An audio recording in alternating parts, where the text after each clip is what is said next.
Hi friends, welcome to Shakti Special. இன்னைக்கு நம்ம சேனல்ல பாத்தீங்கன்னா Fireless cooking ரெசிபி தாங்க பார்க்க போறோம். அத வந்து நமக்கு ஒரு சேனல் சேலஞ்ச் பண்ணிருக்காங்க. அத வந்து எப்படி பண்றதுன்னு சொல்லிட்டு இப்ப பார்க்கலாம். அந்த சேனல் நேம் வந்து நான் எண்ட் ஆஃப் தி வீடியோல சொல்றேன். அதுக்கு என்னென்ன தேவையான பொருள் என்றத நான் இந்த டிஸ்ப்ளேல கொடுக்கிறேன் பாத்துக்கோங்க.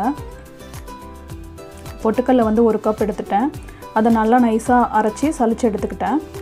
அதுக்கு அப்புறம் பாத்தீங்கன்னா நெய் வந்து 1/2 கப், கொஞ்சம் பிஸ்தாவும் ஒரு 1/4 டீஸ்பூன் பக்கமா ஏலக்காய் தூள், அதுக்கு அப்புறம் பொட்டுக்கல்லை அரைச்சி சலிச்சு எடுத்து வச்சிருக்கோம். சர்க்கரையும் அதே மாதிரி நான் 1/2 கப் அரைச்சி வச்சிருக்கேன். ஸோ இதை எப்படி பண்ணுறதுன்னு சொல்லி இப்போ பார்க்கலாம். நான் வந்து நெய் ஃபஸ்ட்டு ஆட் பண்ணிட்டேன் கொஞ்சமாக. அதில் இந்த அரைச்சி வச்சுருக்கோம் இல்லைங்களா, அந்த சர்க்கரையை வந்து நல்லா போட்டு இந்த பீட்டை வச்சு மிக்ஸ் பண்ணிக்கலாம். நல்லா அதாவது கட்டி இல்லாமல் ஃபுல்லாக மிக்ஸ் பண்ணிக்கலாம்.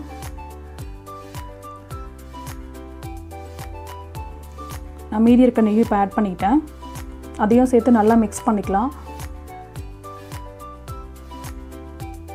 ஃபுல்லாக கட்டி இல்லாமல் நம்ம கலக்கி எடுத்துக்குவோம். அதுக்கப்புறமா நம்ம வந்து இப்போ ஏலக்காய் தூள் அரைச்சி வச்சுருக்கோம் இல்லையா, அதை கொஞ்சம் சேர்த்துக்கலாம்.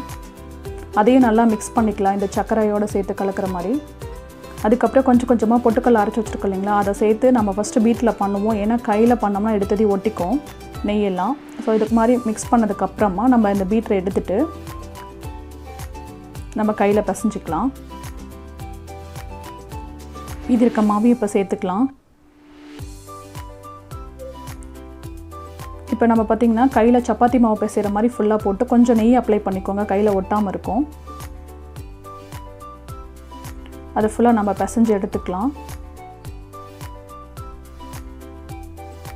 உங்களுக்கு பார்த்திங்கன்னா இப்போ கையில் ஒட்டாமல் இந்த மாதிரி வந்துடும். இது ஒரு 5 to 10 மினிட்ஸ் அப்படியே செட் ஆகட்டும் நம்ம வச்சுட்டு. அதுக்கப்புறமா நம்ம உருண்டை பிடிச்சி நம்ம எந்த ஷேப் வேணாலும் வச்சுக்கலாம். உங்களுக்கு எந்த டிசைன் வேணும்னாலும் நம்ம வச்சுக்கலாம். நான் வந்து ஒரே ஈவனான சைஸ் வேணுங்கிறதுக்காக நான் 1 டேபிள் ஸ்பூன் அளவு எடுத்துக்கிட்டேன். அதை வச்சு நான் பண்ணுறேன். உங்களுக்கு எப்படி பண்ணுறதுன்னு காமிக்கிறேன் பாருங்கள். அதை ஃபுல்லாக நல்லா நைஸாக உருண்டை பிடிச்சிட்டு ஒரு ப்ரெஸ் பண்ணி ஒரு தம்ப் வச்சு அழுத்தினதுக்கப்புறம் ஒரு குழி மாதிரி இருக்கும். இதில் வந்து நம்ம பிஸ்தா, முந்திரி, பாதாம் எது வேணாலும் வச்சு டெக்கரேஷன் பண்ணிக்கலாம். உங்களோட இஷ்டம் தான். ரொம்ப ஈஸியாக ஒரு 2 நிமிஷத்தில் செஞ்சிடலாம் இந்த ஸ்வீட் வீட்டில் இருக்க பொருள் வச்சு. ஸோ அதை நீங்கள் ட்ரை பண்ணி பாருங்கள், உங்களுக்கு பிடிக்கும்னு நினைக்கிறேன். நான் வந்து எந்தெந்த சேனல் வந்து நமக்கு சேலஞ்ச் பண்ணாங்க அப்படின்னு சொல்லி இப்போ சொல்கிறேன். இதுதான் ஃபினிஷிங் டச். இப்படி தான் இருக்கும். ரொம்ப டேஸ்ட்டாக இருக்கும். நமக்கு சேலஞ்ச் பண்ண சேனல் நேம் வந்து தாராஸ் ஹவுஸ். இவங்க வந்து எனக்கு ரொம்ப நாளைக்கு முன்னாடி சேலஞ்ச் பண்ணியிருந்தாங்க. என்னால் கொஞ்சம் பண்ண முடியல. ஸோ அதனால் இப்போ நான் அந்த வீடியோ போட்டிருக்கேன். நான் வந்து எந்த சேனலுக்கு சேலஞ்ச் பண்ணுறேன் அப்படின்னா 1 2 3 ஸ்டார்ட்னு சொல்லிட்டு அவங்க வந்து இப்போ தான் நியூவாக ஸ்டார்ட் பண்ணியிருக்காங்க சேனல்.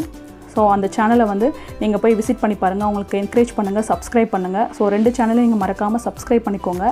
அதே மாதிரி சக்தி ஸ்பெஷல் சேனல் உங்களுக்கு வீடியோ பிடிச்சிருந்ததுன்னா லைக் பண்ணுங்கள், ஷேர் பண்ணுங்கள், சப்ஸ்கிரைப் பண்ணிக்கோங்க. தேங்க்யூ ஃபார் வாட்சிங். Bye bye.